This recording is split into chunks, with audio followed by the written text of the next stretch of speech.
a Minecraft movie. This is a spoiler review.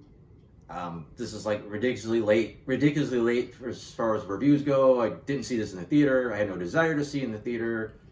I finally got bored enough to go around and watch this.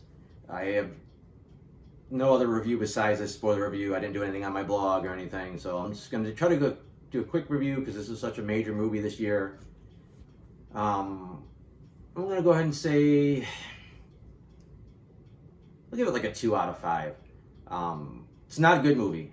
I would not recommend this to people. It's not a good movie, but it entertained me enough to, I found a couple points where I'm like, I'm kind of enjoying this. I said it was predictable. It was nothing special about it. The plot, and another thing I like to mention, I've never played Minecraft. I think I watched somebody play it once for a little bit, so I got the gist of it. So not most of the stuff in here that's gonna like wow Minecraft players, like, oh, that's in there, that's in there, like probably how I was in the Super Mario movie. Yeah, that stuff's gonna go over my head. Plots, whatever, just a means to get the characters to the Minecraft world and do what they got to do.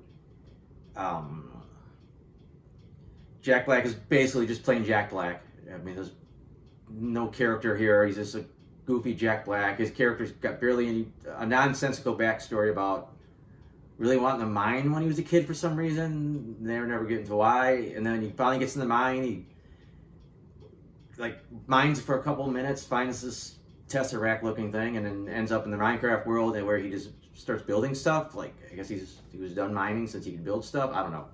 Doesn't make sense. It kind of wasn't supposed to, I guess. Jason Momoa's character's okay. He's this one note kind of a deal where he used to be a video game champion, and he's trying to relive the old glory days, basically, and trying to keep riding that train, gravy train, which is vaguely reminiscent of Pixels, but instead of Pixels, their video game skills came into play later as adults. His video game skills really don't come into play, and he was good at like one specific game, and really he had one special move, and it really doesn't come into play in this movie. The brother and sister duo are fine. They're supposed to be the heart of the film, but there's not enough backstory to them. She's supposed to be like the normal one, but for some reason she makes a tater tot pizza looking thing and wants him to take it to school and give it to all his new classmates, and then for some reason he just gives it to the random guy at the video game store or whatever. Like, I don't know. It was whatever. The characters were fine. Like I said, they tried to act like there was going to be like an emotional beat, but there wasn't. It's like, okay, he almost got her fired and then she forgave him. That was their arc, basically. And like, he's ridiculously smart. Like, in the real world, he's building jetpacks, and Minecraft, with no idea how to do anything, he just kind of starts doing stuff. Starts throwing random crap in a crafting table, and now it's a tot gun. And they didn't explain the rules of the world very well. Like, sometimes look like if you busted something, then you gain like a little Minecraft thing, and you could throw it, and it would make like a little wall, a little square. But then people would just start randomly throwing them out. Like, once you got a couple, did you have unlimited supply, or they said it was never explained how it worked. Like anything, not even the crafting table. They at least would have said, oh, we do X, Y, and Z on the crafting table where you can make something, and then the kid kind of figured out, a cool way to do it. All right. And like then they had the real estate agent there for pretty much no reason. I think I agree with someone else's reviews where they said it felt like they looked at Jumanji and said, well, we need 4 people to go into this world, so they just threw some random chick in there. To be honest, it'd be more of a ripoff of Lilo and Stitch. Spoilers for if you've seen any version of that. Haven't seen either version of that, but there was a what do you call it? Like a social worker that was keeping an eye on the one older sister and tell us how she dealt with the younger sister. I think you could just rip that off, and this is a social worker, and maybe she's going to take away the little brother from his older sister, and then they go in this world together, and everything's great.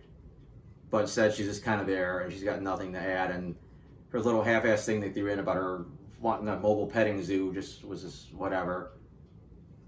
Even though all their big thing at the end, like what do they, after accomplishing all this stuff, what did they get? It was so mediocre. Like, really, that's it. Like, that's this grand adventure, and that's how much their life got better. Was running the video game stores back, and after playing this game after being in the Minecraft world, basically doing a lot of what makes the Minecraft game popular. When they get out, they instead of making the Minecraft game, they make some random like fighter, like a Double Dragon kind of fighter game for some reason. And I'm kind of jumping all over the place, but the movie's just meh. The villain was mediocre. They had a backstory for her where she wanted to be a dancer, but then she was discouraged, so she hates creativity. That never came back to play. There's nothing where they play on her background, like showing that, hey, creativity is good. It's like, no, it's just whatever. And there's another smiley, amusing bad guy where he looks vicious, but he's kind of feels kind of like a softie. But it felt like a ripoff of Korg from the Guardians of the Galaxy movies.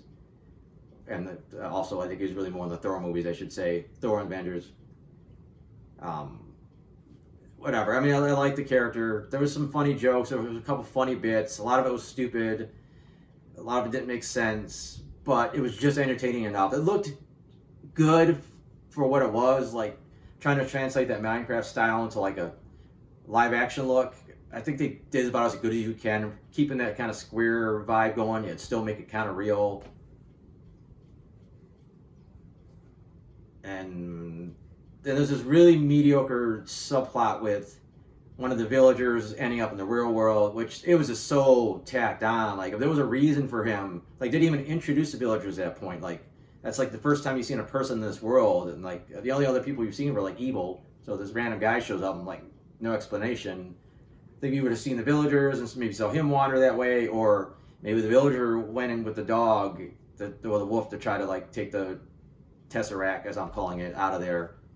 There's really, they call it the orb or whatever, but it looks like the Tesseract. And it should have been a legit reason for that character to be there. Instead, it was this goofy subplot where it was like he falls in love with the one principal for some reason, and there's like a okay gag at the end where suddenly he can talk like human, and a weak gag where she talks to villager. And then the post-credit scene is supposed to set up the female equivalent of the main character, Steve, whatever. But other than that, that's all I gotta say. Like I said, I just kind of want to throw a review out there just to get it out there. I do got other movie reviews here on my Twitter channel or my YouTube channel, and I also have a bunch of movie reviews and TV show reviews and comic strips and some other stuff on my blog, soundedbettermyhead.com. So if you want to check any of this stuff out, yeah, that's cool. Other than that, thanks for watching.